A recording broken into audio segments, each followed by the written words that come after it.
En la oración, la intercesión es la parte en donde se pide a Dios, por uno mismo y por los demás. Interceder por alguien o por nosotros mismos es abogar, pedir, clamar, rogar, mediar. Pero para interceder es necesario aprender y entender completamente su significado. Si tú has hecho una oración solo pidiendo, no has orado, has pedido. El pedir es parte de una oración, pero no es la oración en toda la amplitud de su palabra. Jesús nos indica: todo lo que pidas al Padre en mi nombre, le será concedido. Pero también nos ha dicho: sed santos como vuestro Padre en el cielo es santo. Por consiguiente, para llegar al momento de los pedidos, debo ir prevaleciendo en santidad. Seguramente alguien podría decir que viéndolo desde este punto, la santidad, nadie podría rezar, ya que ninguno estamos libres de pecado. Sin embargo, no es así. Jesús desea que todos nos salvemos, y Él dice: no vine a salvar a los que están salvos, sino a los pecadores. Por consiguiente, quiere salvarnos, y nos abre las puertas de la oración como medio para hacerlo. Pero en cada uno está el buscar la perfección de nuestros actos. Por consiguiente, aprender a orar es aprender a hablar con Dios, es saber cómo expresarme con Él. Si tomamos en cuenta las enseñanzas de la Iglesia, María, nuestra Madre, y los santos, personas que han vivido entre nosotros y a pesar del mundo han buscado la santidad, son intercesores poderosos, intercesores porque hoy están en la plenitud de esa santidad con Dios. Ellos han ido tejiendo con sus vidas modelos de santidad que nos sirven a nosotros para darnos cuenta que no importa nuestra vida pasada si en verdad me arrepiento y pido perdón y me convierto, es decir, cambio de vida. Dios olvida mi pasado y me acompaña en el presente y futuro para que finalmente llegue a Él. Si yo, pecador, me he convertido, mi oración es intercesora. Por consiguiente, por mi oración no solo puedo salvarme, sino que también puede salvar a otros. Cuando los apóstoles no oraban, eran personas incompletas. Desde aquel Señor, enséñanos a orar, sus vidas producen un cambio. Notemos que la palabra de Dios nos narra que cuando ellos salían a predicar por los pueblos sin la compañía de Jesús, volvían alegres por tantos milagros que veían que sobraban por gracia de Dios, pero por su intercesión, es decir, Dios les estaba tomando como instrumentos de intercesión. La lógica nos dice que a mayor santidad, mayor intercesión, a menor santidad, menor intercesión.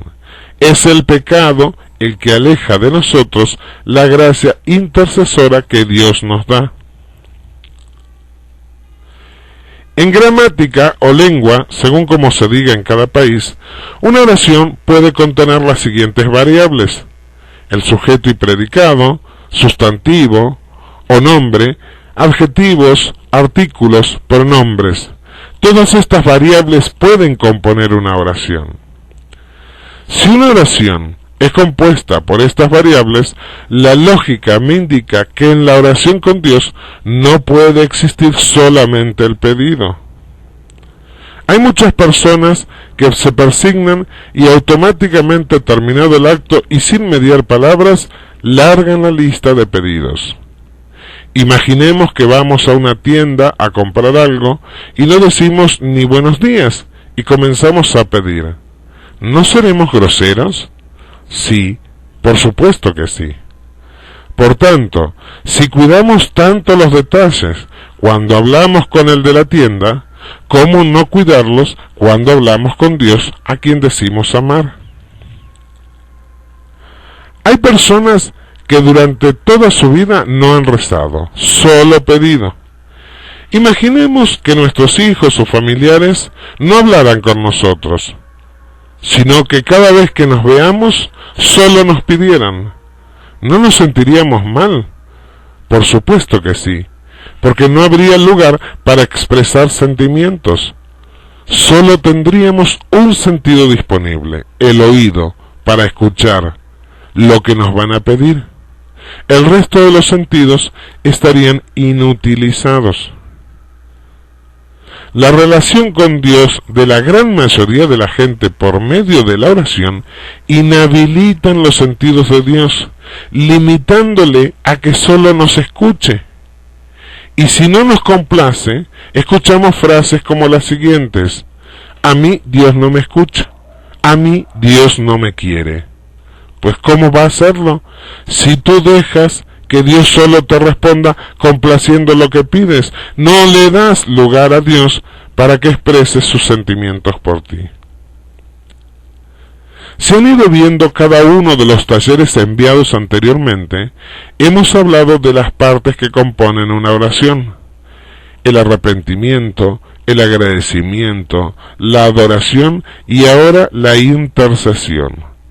Como vemos, la intercesión es parte de la oración, pero no es la oración en sí. Hacer las cosas a medias es mostrar nuestra tibieza. Cuando comenzamos a unir todas las partes de nuestra oración que ya mencionamos arriba, entonces nuestra oración empieza a ser completa. Aquel que no sabe orar, Dios le escucha igual.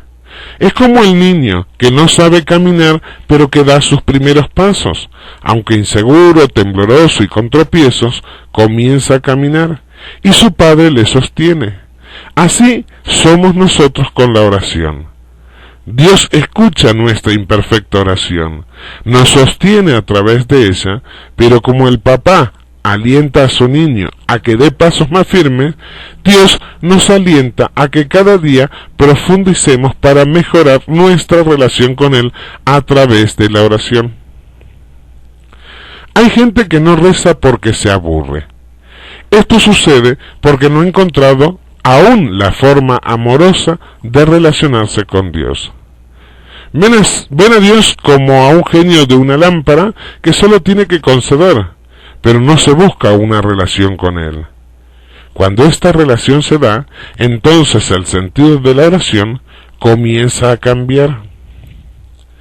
Muchos utilizan la oración como medio de venganza, o poniendo a Dios en la situación de elegir entre sus hijos, como por ejemplo: Señor, haz que la mujer de mi amante lo deje. ¿En verdad creemos que a Dios podemos pedirle esto? O por ejemplo: Señor, haz que mi hijo me obedezca. Debemos tomar en cuenta que desde que fuimos padres, se nos ha dado en confianza esas pequeñas almas para formarles. Si esta confianza ha sido defraudada y no hemos formado bien a nuestros hijos, ellos procederán de acuerdo a lo que les hemos enseñado. No es responsabilidad de Dios que nuestros hijos obedezcan, es nuestra responsabilidad. Entonces, lo que tenemos que pedir en este caso es la conversión de padres e hijos.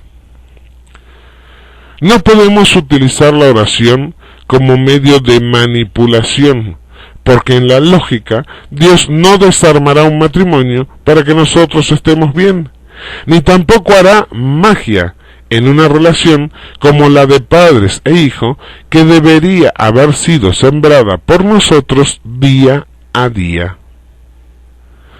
Dios escucha todos nuestros pedidos, mas concederá solo los que son convenientes a nuestras vidas y a nuestras almas. Si una petición llevara a nuestra alma al pecado, Él la descartará automáticamente. Si comprendemos el mensaje de Jesús, deseo que todos se salven, Dios no concederá nada que pueda afectar nuestra salvación. Por consiguiente, debemos pedir aplicando la lógica en nuestras peticiones, pero no nuestra lógica, sino la de Dios. Dice Jesús: busca primero el reino de Dios y su justicia, lo demás te será dado por añadidura.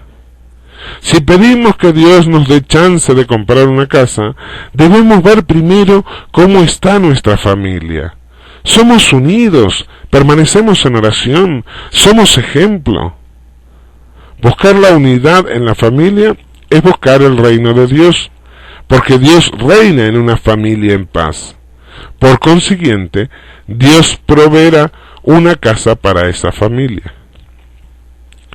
La intersección tiene dos aspectos en la oración.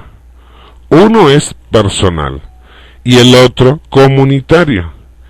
El personal es cuando pedimos a Dios en la oración por nosotros y por los demás, peticiones diarias. Estos pedidos que amigos, familiares o conocidos a diario nos dicen. En el comunitario, que veremos más adelante en el taller, es cuando aprendemos a ser intercesores como los apóstoles, siguiendo el camino de Jesús. Hoy hemos visto la intercesión personal. Debemos aprender a pedirle a Dios. No debemos desesperarnos, sino acudir confiados a que si todo lo hacemos bien, Dios nos concederá todo, porque Él desea que todo sea para nosotros. Para ello, ha creado todo el universo. Una vez más, con confianza y amor, debo decir: Jesús, en ti confío.